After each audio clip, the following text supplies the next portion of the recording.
tumutulong na. Okay? So in other words, kami po ng buong One Movement ay nag-meeting na po ng board at nagkaisa. Are we willing to sacrifice? Not for this person, but for the sake of our country. Dahil nakikitaan po natin na ito ang tamang leader na dapat maglingkod sa ating bayan dahil meron talaga siyang pusong pagmamahal sa kapwa. So, ladies and gentlemen, kilala niyo po ito. At ang One Movement po ay ngayon po ay nagsasabi na po na handa po kami sumuporta, tumulong at maglingkod para sa kanya para po magtagumpay ang kanyang mga pangarap, lalo na po dito sa Metro Manila.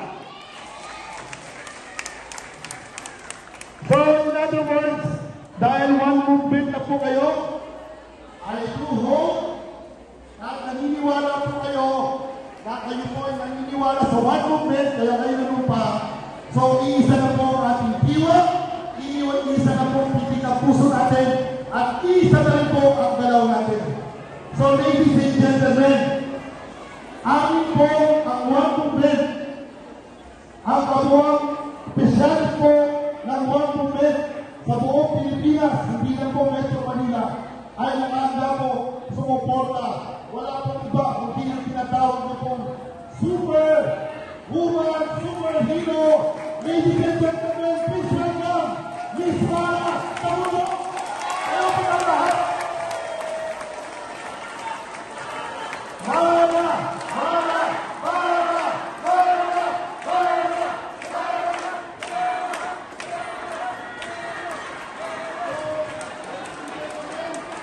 Amin po, pinakikiusap ko sa inyo. Muli po, sa pagkakataon po, kami po ay nag-voluntaryo po tumulong sa aming presidente. Hindi po kami, wala kaming pondo. Ginawa po namin yun dahil mahal namin ang bansa at nakita po namin sa kanyang pagiging tunay na leader. Ganon din po kami. Handa po kami tumaya para sa inyo magiging pinuno. Walang iba, si Miss Mara Tamuno.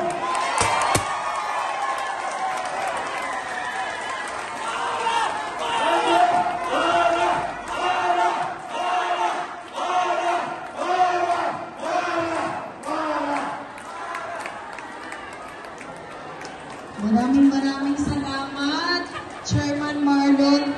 Maraming salamat po. Talagang punong-puno ako ng makulay. Unang-una sa lahat, good morning sa inyong lahat! Ano man po ang ating nararamdaman sa ngayon, pero ang higit sa lahat na mahalaga, ang kasagutan sa Maynila ay One Movement!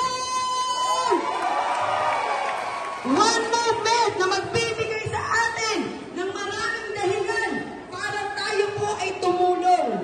Ang 1,000,000 dahilan na magbibigay sa akin para ang buong pagmamalasakit ay ibigay ko sa Maynila!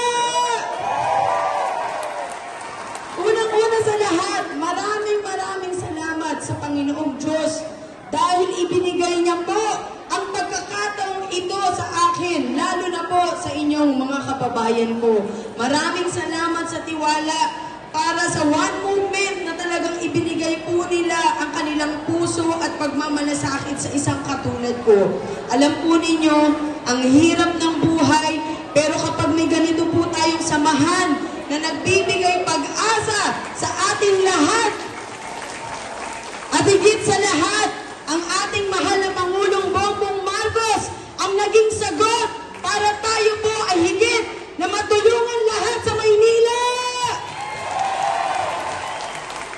Kaya sana po, ito po ang umpisa ng pagmamahal at pagmamalasakit natin sa ating bayan, higit po dito sa Maynila. Kailangan ipakita at iparamdam po natin yung totoong damdamin at puso na ibibigay po natin. Lahat po ay gagawin ko para maibsan ang kahirapan sa Maynila!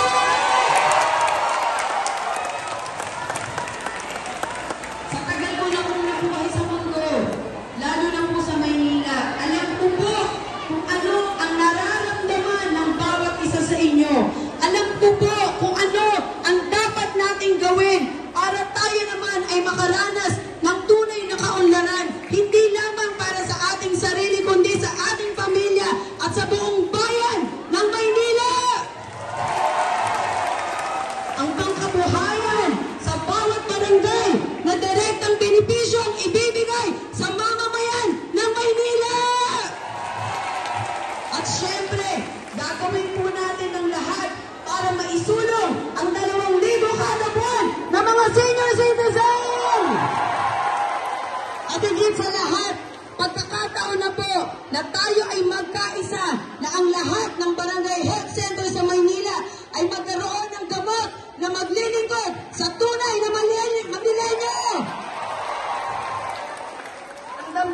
po ay umaapaw, pero higit sa lahat, umaapaw ang aking pagkatao para ako po ay maglingkod sa inyong lahat.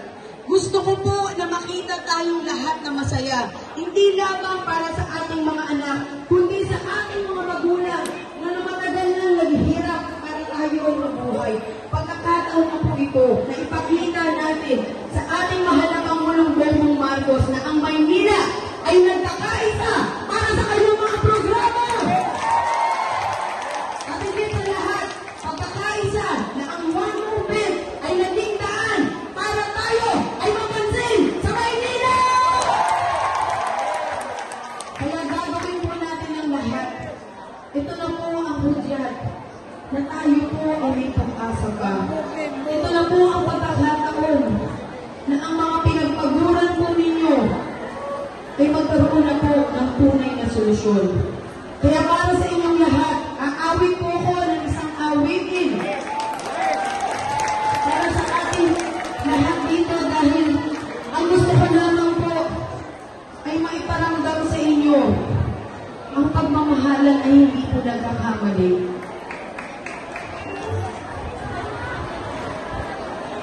Alam ko po marahil baka nagugutom na kayo. Pero bigyan mo po ng pagkakataon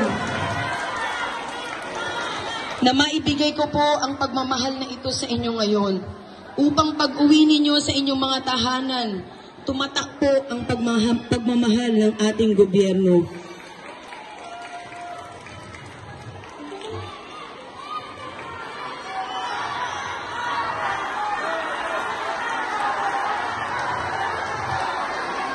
Maraming